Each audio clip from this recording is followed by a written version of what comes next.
Hi hello ಹೇಗಿದ್ದೀರಾ ಎಲ್ಲರೂ? ನಾನು ಚೆನ್ನಾಗಿದ್ದೀನಿ.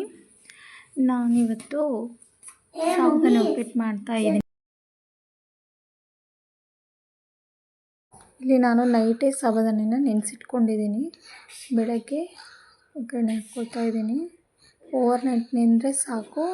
ಇದಕ್ಕೆ ಒಂದು ಈರುಳ್ಳಿ, ಒಂದು 7 ಮೆಣಸಿನ್ಕಾಯಿ, ಸ್ವಲ್ಪ ಕೊತ್ತಂಬರಿ ಸೊಪ್ಪು ಅಷ್ಟೇ ನಾನು ಒಗ್ಗರಣೆ ಹಾಕ್ತಾಯಿದ್ದೀನಿ ನೋಡಿ. ಇವಾಗ ಅಷ್ಟೇ ಸಾಸಿವೆ ಜೀರಿಗೆ ಚೆನ್ನಾಗಿ ಫ್ರೈ ಮಾಡ್ಕೊಳ್ಳಿ. ಅಷ್ಟೇ ಹಾಕಿದ್ಮೇಲೆ ಆ ಸಾಬುದಾನಿ ಇರುತ್ತಲ್ಲ ಅದನ್ನ ನೀರೆಲ್ಲ ತೆಕ್ಕೊಂಬಿಟ್ಟು ಸರಿಯಾಗಿ ಮಿಕ್ಸ್ ಮಾಡಿಕೊಂಡ್ರೆ ಆಯಿತು. 1-2 ನಿಮಿಷ ಬೇಯಿಸ್ಕೊಳ್ಳಿ ಮಿಕ್ಸ್ ಮಾಡಿಕೊಂಡು. ಲಾಸ್ಟಲ್ಲಿ ಸ್ವಲ್ಪ ಇದು ಶೇಂಗಾ ಪುಡಿ ಹುರಿದು ಮಿಕ್ಸಿ ಮಾಡಿರುವಂಥದ್ದು ಸ್ವಲ್ಪ ಶೇಂಗಾ ಪೌಡ್ರ್ ಹಾಕಿ ಒಂದು ಸರಿ ಮಿಕ್ಸ್ ಮಾಡ್ಕೊಳ್ಳಿ. ಲಾಸ್ಟಲ್ಲಿ ಹಾಕಿದರೆ ಸಾಬುದಾನಿ ಉಪ್ಪಿಟ್ಟು ರೆಡಿ ಆಗುತ್ತೆ. ಇಷ್ಟೇ ಸಿಂಪಲ್ ರೆಸಿಪಿ, ಈಸಿಯಾಗಿ ಬೇಗನೆ ಮಾಡ್ಕೋಬೋದು. ಸೊ ನಾನು ಹೇಗೆ ಮಾಡಿದ್ದೀನಿ ಅಂತ ತೋರಿಸ್ತಾ ಇದ್ದೀನಿ. ಸೊ ನೀವು ಹೇಗೆ ಮಾಡ್ತೀರಾ ಕಮೆಂಟ್ ಮಾಡಿ.